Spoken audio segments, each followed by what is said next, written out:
quick little dunk, a quick little one-point play, and at this point when it's a one-possession game, that counts heavily. From what we've seen from Frost Uplink so far, I think we've seen it, played once or twice today. Yep. Very low-scoring game. Yep. So just adding on to your point, your payload usage is huge here. You got to make sure you use it in an effective manner. Into side number 2. Remember, this series is tied 1-1. See that in the top left of your screen, right on the top bar of that mini-map. And how does Rise Nation fan out off the starts? They will put some pressure towards Cliff. Meanwhile, United is just flooding for right to middle. They're getting aggressive right away. They're going to throw the drone up towards Research. And the last play there is Pac-Man, but beautiful job by Rise Nation to recognize that. And they stopped the push right away. I mean, look, because United all commit to one lane, they have no presence anywhere else, so they're weak to their sides, and that's exactly where Rise Nation exploit this. 3 go down for United. This is a great opportunity for Rise Nation to put more points on the board. Look at how confused United are right now. They send 3 players in towards sub-bay, then they realize, whoa, they're actually bringing this towards the outer wall run, and it's too little too late. In the end, Aqua settles for the 1. He's currently +1 at 14 and 13, and he's still pushed up towards this comms area as they try to rally for more. Yeah, I think you play for your Trinity Rockets here. Rewind, no. 1 kill away. Had his rewind available, yes, as 3 go down for either team. Looney, Pac-Man, last one's alive. Trying to hold on to inner positioning here is Looney. He falls. Drone Control now going over to United as they're trying to make a push go, but they decide to reset the drone anyway. And they lose control on the inner sub-bay to fall. Drone control now in favor of Rise Nation. Yeah, this is a perfect example now of where you trap that drone in towards sub-bay. Looney will get this and wait for his teammates to spawn it up. He'll just be the lead blocker, looking down towards this bottom robo area. Good use of the tactical there to stop the pressure for just a brief moment. His teammates, though, putting a little bit more focus towards middle. And yeah, you said it. Nice shots there. Precision bullets as they kill the player off that cover that only their head can be seen. I love watching players who have rear guard on. Just their shield disintegrates when they get shot with enough bullets from behind. Just watching disappear is quite funny. Rewind now popped by Aqua. Recognize that he was in a bit of a sticky situation. He basically baits Looney with that one. He's pushing up, goes one shot, rewinds back, and now he's got 3 people aiming at that area. Unfortunately, not able to do too much off of that one. Still a 1-possession game, 3 minutes remaining. United, what is it right now that's just not letting them get across? Is it because all their kills are coming in like their base? Yeah, it's tough for them to fight out of their base. Plus, you never really see them with sub-control. Every time, mainly at like the break of this half as they line up for Looney. You see this should be a dunk, right? Sort of. Gets a 1-point toss there. He did use overdrive, just to point out, so... But a result in the score. And with a team that hasn't scored once yet in this game, now making it a 2-possession game could be the dagger in these final 2.5 minutes. Pushing forward. Silly's going to fall as well. Legal's here to try and follow this up.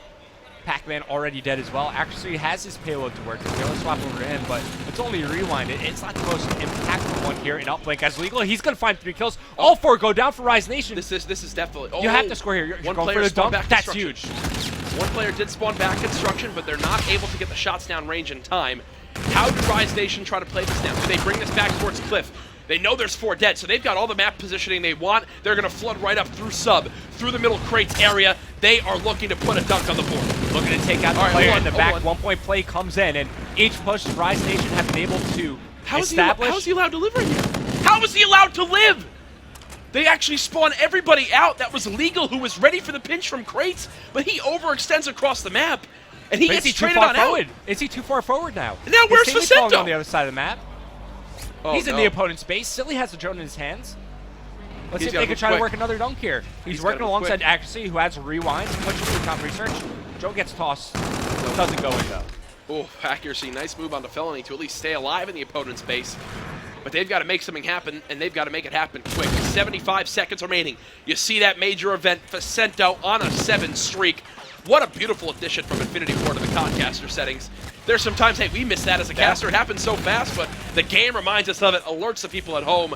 1 minute remaining for Rise Nation to take the first lead of the series. If you're Vicento, you're just playing for your streaks right now. 1 more kill, bombardment ready to go. Working towards the Warden, unable to earn it, but still, those score streaks can slow down the final United push that's about to come in. You know that neutral drone spawns right up here in the middle of the map, right in front of Felony.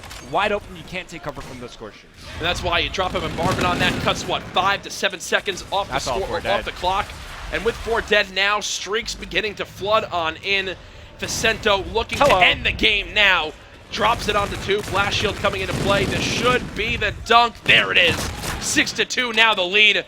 And that should be all she wrote. Rise Nation bouncing back after a rough hard point loss to secure themselves a 2-1 series lead, heading back into another hardpoint game mode. Yeah, Looney also activating his reactive armor there at the end. It was a big spree from Vicento leading into the final dunk for Rise Nation. And as you're saying, they now take the lead in the series. And this is looking exactly like the match Eunited just played against Luminosity. Yep. They come out strong in the hardpoint. They take that. Maybe a bit of an upset, but the LA team, now they're no longer taking them lightly. Rise Nation mean business here, now up 2-1 in the series. And now I won't count Eunited out. Yes, they're down 2-1, but they're going back into hardpoint, which has been one of their better game modes so far today. And it'll be breakout hardpoint. And it will be breakout hardpoint. So we did see this earlier on, a map where you can definitely have some long-range sight lines, but for me, it can get hectic near that cell block hardpoint, near that middle visitor room. Grave, not as much. Comms, you know they're going to hit that outer wall run, and as long as they have mid lane covered, you should be good to go. But especially on cell block and mid visitor room, expect to see a ton of gunfights there. Revan, break down the scoreboard for me. Well, you don't get a lot out of Silly in this game going -11. He doesn't get too involved, but where United really went wrong is when they were most of their engagements happened out on their side of the map. Yes. They were never able to establish control of the inner sub-bay portion of the map where you see Rise Nation. They're able to consistently get pushes going, even though they only settle for 1-point tosses for the most part. And then United, the one push they get going where they get control of that back construction area, they get a dunk. That brought them right into the game, only down 1 point when they were able to make that happen. Yeah. And then they wound up giving subsequent scores after that. Facetta went on that massive spree, earned some score streaks, game over from And we there. talked so much about sub-bay and how important it is. 8, 9 of the 10 minutes were spent in that sub-bay area. If it was in middle, it was to move the drone into the sub-bay, always focusing on that area of the map. Guys, even after this, we have another match to bring you tonight.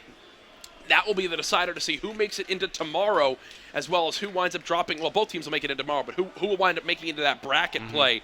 That match will be going on just after this. We hope you've been enjoying the coverage of a pretty long day of matches here for the Call of Duty World League PlayStation Experience Invitational presented by the PS4. It's been a lot of fun to watch Infinite Warfare on land, but talking to the pro players, seeing Weapon Draft now out, a lot of positivity today. Remember all the announcements that came. That was still today. It's still going on. There's a ton of announcements. $4 million prize pool for 2017. Champs is back at the end of the year. CWL Online Ladder start December 7th through the 3 regions.